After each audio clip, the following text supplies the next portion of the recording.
নমস্কার। ফেব্রুয়ারি মাসের কবিতা পাঠ। ফেব্রুয়ারি মাস ভাষার মাস। ভাষার মাসে আমরা বিভিন্ন কবির কবিতা পাঠ করছি। বরিষ্ঠ কবি, কনিষ্ঠ কবি, বিগত দিনের কবিদের কবিতা, এই সময়ের কবিদের কবিতা, বিভিন্ন রকম কবিতা পাঠের মধ্য দিয়ে আমরা ফেব্রুয়ারি মাস ভাষার মাসকে উদযাপন করতে চাইছি। আজকে ফেব্রুয়ারি মাসের কবিতা পাঠের ক্লাসে প্রথম কবিতা পড়ব শাহিদ আনোয়ার। তার কবিতার নাম পুত্র। কবি শাহিদ আনোয়ার। ফুলের গন্ধ মিষ্টিও হয়, মাটির গন্ধ সদাই। দুটি শিশুর মধ্যে আমি নাম করেছি খোদাই। মার্বেল হয় পতনমুখী, কাব্যকলা বৃথা। মাটি বড় খাদ্যপ্রিয়, আগ্নেয় হয় চিতা। পাতার গন্ধ ঝাঁঝালো হয়, মাটির গন্ধ সদা। দুটি শিশুর জন্য আমি পার্থিব এক খোদা।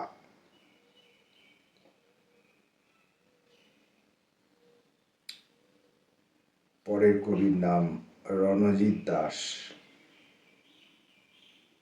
জল ভরা চোখেরতা। জল ভরা চোখেরতা বা চোখের তা। এক মাত্রায় লেখা আছে চোখেরতা। একটা ছাপার ভুল কিনা আমি জানি না। পড়ি, খুব ছোট কবিতা। রণজিৎ দাস। জল ভরা চোখে যদি এই পৃথিবীকে দেখো, মনে হবে বৃষ্টি ভেজা গ্রামের শ্মশান। রাস্তা ও ছাতিম গাছ, রিক্সা স্ট্যান্ড, বাড়িঘর, মাঠ ও মন্দির, সমস্তই যেন একটি মৃতদেহ ঘিরে খুব ধীরে আবর্তিত। দূরে নদী, খেয়াঘাট, পাগলের গান।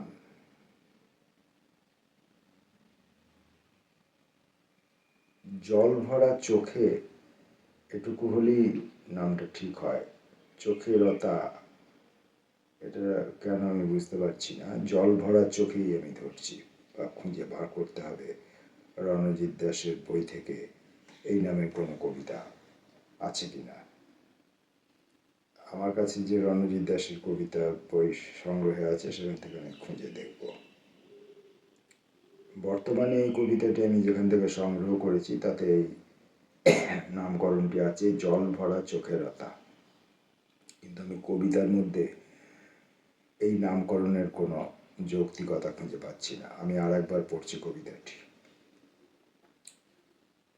জল ভরা চোখে যদি এই পৃথিবীকে দেখো, মনে হবে বৃষ্টি ভেজা গ্রামের শ্মশান। রাস্তা ও ছাতিম গাছ, রিক্সা স্ট্যান্ড, বাড়িঘর, মাঠ ও মন্দির, সমস্তই যেন একটি মৃতদেহ ঘিরে খুব ধীরে আবর্তিত। দূরে নদী, খেয়াঘাট, পাগলের গান।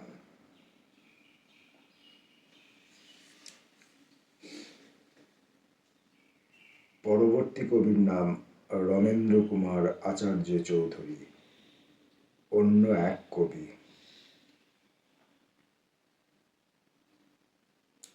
আমি কেন বলতে পারছি না তুমি আছো, বন্ধুরা আছেন।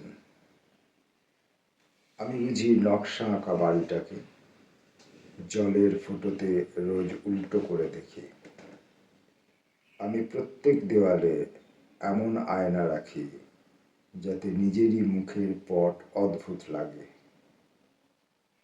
আমি কেন অকস্মাৎ স্ফূর্ত চুম্বন দুহাতে আড়াল করি? আমি কিছু নিতেই পারছি না। বিপরীত অন্য এক কবি কত স্বাভাবিক বলতে পারেন, মাঝে মাঝে স্পষ্ট করে বলা দরকার ঈশ্বর আছেন। এমন দিব্যতাময় পংক্তি সমসময়ের কে লিখতে পেরেছে? এমন অকুতোভয় উচ্চারণ একালের কোহিনূর হীরা। যুগের বাতাসে আজ তিনিও ভাঙছেন, বালা তুবড়ে যাচ্ছে। তবে আমরা কার কাছে যাব? এবার পূর্ব এই সময়ের সক্রিয় কলমের অধিকারী এক কবি জয়শীলা গুহবাগচির কবিতা, লিখিত বা অলিখিত। আমাদের নিজস্ব বর্ণমালায় সঞ্চয় নেই, দূরবীনও নেই। একটি তরল জানালা আছে, আমি মাঝরাত জুড়ে জুড়ে একটি উড়ন্ত বারান্দা লিখি। ঘুমন্ত ক্ষতের ভাঁজ খুলে দেখি ক্ষত সব অক্ষর হয়ে গেছে। অক্ষর জুড়ে অসীম, তুমি অসীমে ডুবিয়ে অভিমান খাচ্ছ, নাকি স্বরবর্ণের মালা দিচ্ছ আমার গলায়? হে বাতাস, বাতাসটুকুর মতো।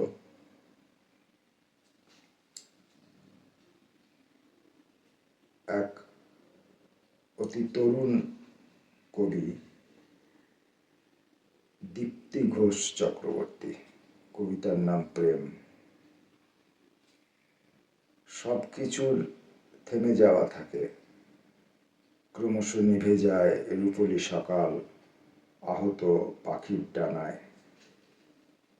পড়শি নদীটি একদিন বলে গেছে, হৃদয় জুড়ে যে দুর্ভিক্ষ নামে তা আমারই মুদ্রাদোষ। তারপর বয়ে গেছে নির্ধারিত গতিতে। এক একদিন শীতল জলের নিরীহ মাছের বুকে বড়শি গেঁথে চলে যায় বেপরোয়া ছেলেটি। ও নদী, জীবনের প্রচ্ছদে একটি সেতু আমিও খুঁজেছি, জন্ম থেকে আয়ুর দিকে। বাদামি বিষাদ বুকে পৃথিবী যেভাবে চেয়ে থাকে একটু আয়ুর আশায়, বিশ্বাসের আয়ু, ভালোবাসার আয়ু। সে কথা অপমানিত ঠোঁটের আন্দোলনে একাকী ভাসিয়ে দিই জলীয় আবেগে। আমার নিস্তব্ধতায় অধিক মুখর তুমি বয়ে চলো পৃথিবীর শরীরে।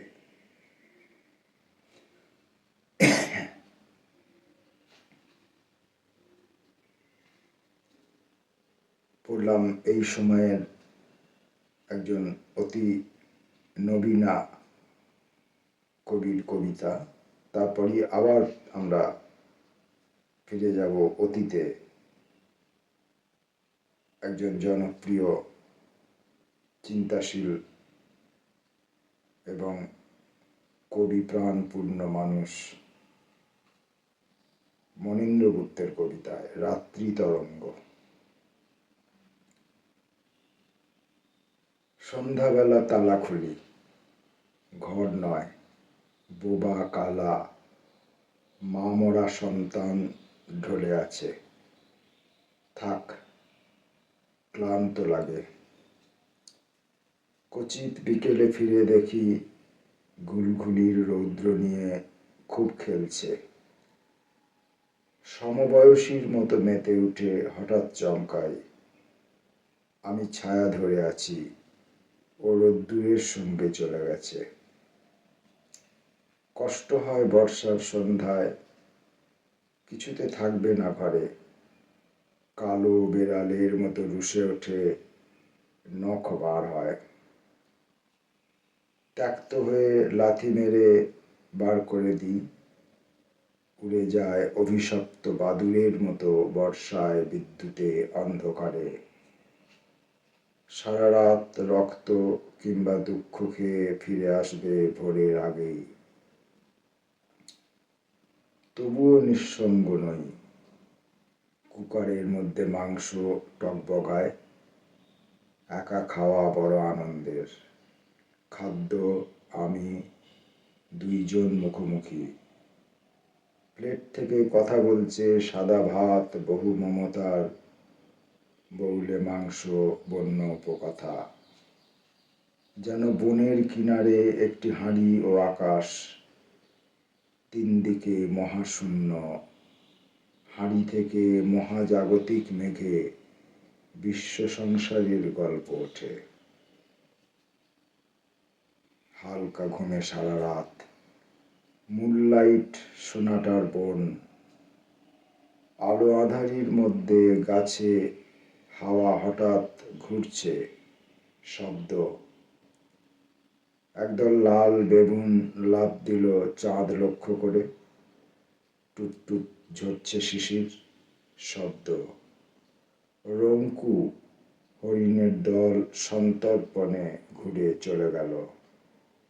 এইবার চড়া হাওয়া, ডালপালার টান, শব্দ। বুনো টাট্টু কেশর উড়িয়ে আসছে, থমকে আবার উল্টো ছুট। কখনো নিঃসঙ্গ নই, নিজেই নিজের সঙ্গে থাকি। মনীন্দ্র গুপ্তের কবিতা রাত্রি তরঙ্গ পড়লাম। এই অংশটুকু আরেকবার পড়ি। হালকা ঘুমে সারা রাত, মুনলাইট, সোনাটার বন। আলো আঁধারির মধ্যে গাছে হাওয়া হঠাৎ ঘুরছে, শব্দ। একদল লাল বেগুন লাফ দিল চাঁদ লক্ষ্য করে, টুপ টুপ ঝরছে শিশির, শব্দ। রঙ্কু হরিণের দল সন্তর্পণে ঘুরে চলে গেল। এইবার চড়া হাওয়া, ডালপালার টান, শব্দ। বুনো টাট্টু কেশর উড়িয়ে আসছে, থমকে আবার উল্টো ছুট। কখনো নিঃসঙ্গ নই, নিজেই নিজের সঙ্গে থাকি। পূর্ব এই সময়ের অতি সংবেদনশীল এক তরুণ কবির কবিতা, সংবেদন চক্রবর্তীর কবিতা ক্যাকটাস। যেসব ইঙ্গিতে ভোর হয়, সেই ইঙ্গিত পাখিরা জানে। বিচ্ছেদের পারাপারে যারা যারা দাঁড়িয়ে রয়েছে, তারা এক একজন ক্যাকটাস গাছের মতন নিজেদের মনে করে রুখা সুখা রক্তাক্ত জীবন। অথচ কি আশ্চর্য ব্যাপার, তারা জানতে পারে না তাদের ভিতর এক একটি সুন্দর ফুল ফুটে আছে। পাখি ফুল ভালোবাসে কিনা আমি সঠিক জানি না, তবে এটুকু বলতে পারি পাখি গাছ ভালোবাসে।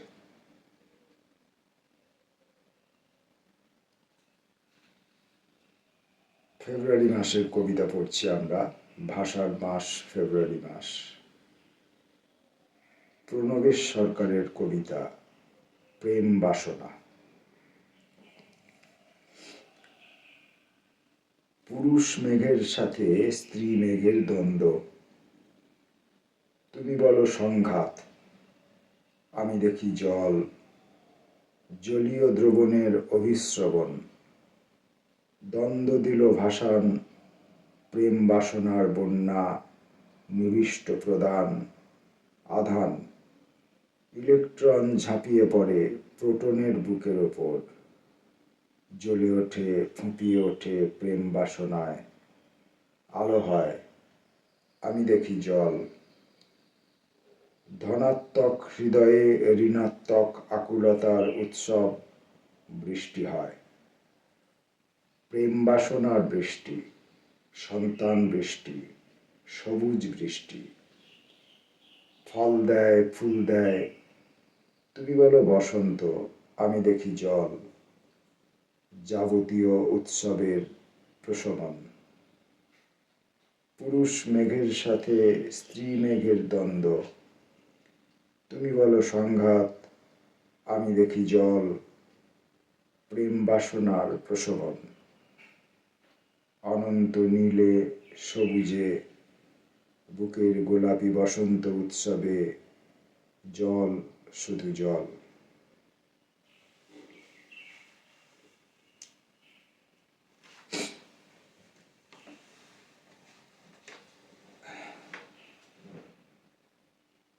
পরবর্তী কবি সুমিতা মুখোপাধ্যায়। কবিতার নাম কবিতা রূপান্তর। অতি সম্প্রতি লেখা তাঁর একটি কবিতা, কবিতা রূপান্তর। কবি সুমিতা মুখোপাধ্যায়। বোবা পাথরেরা কথা বলছে, বোবা মেঘেরা নীরবে হাসছে, আর সকল রাত্রির শেষে মৃত্যু আলো হয়ে অন্ধকারে ভাসছে। পৃথিবীর পল্লবিত শাখায় শাখায় অনেক রৌদ্র সফল রূপান্তর দেখে আলোকের অলিক বিন্যাসে নিয়তিকে আগুন জেনেছি।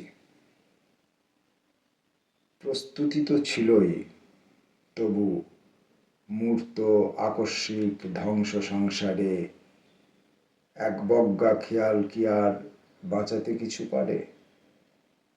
চারিদিকে পড়ে থাকে সমস্ত ভঙ্গুর, শুধু একটা কোথাও না পৌঁছানো খুব উঁচু সিঁড়ি দাঁড়িয়ে থাকে আকাশের দিকে মুখ করে। আসছে বসন্ত।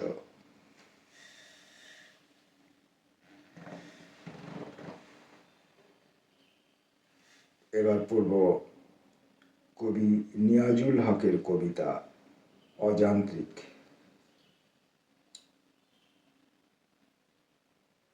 যেদিকেই তাকাই নেই আর নেই, হবে আর হবে। সর্বাঙ্গ সুন্দর ভাষণ দেখে আটকে আছে পোকা এবং মাকড়। সর্বত্র বাস দাঁড়িয়ে আছে, তীর্থযাত্রা হবে। সর্বত্র হাঁড়ি চড়ানো হয়েছে, খানা পিনা হবে।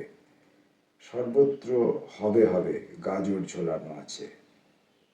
আজও মৃত্যু বুঝল না কেউ। যন্ত্রগুলো ভেতরে অযান্ত্রিক হয়ে ঝুলে আছে শুধু। নিয়াজুল হকের কবিতা অযান্ত্রিক পড়লাম। আজকের মতো শেষ কবিতাটি পড়ব অমিয় মল্লিক।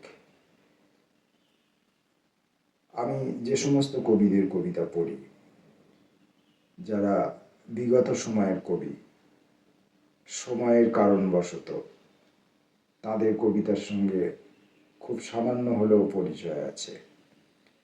সমসময়ের অনেক কবিদেরই প্রত্যক্ষ এবং বেশিরভাগ ক্ষেত্রে অপ্রত্যক্ষভাবে চিনি বা জানি, তাদের কবিতাও অল্প বিস্তর পড়ি।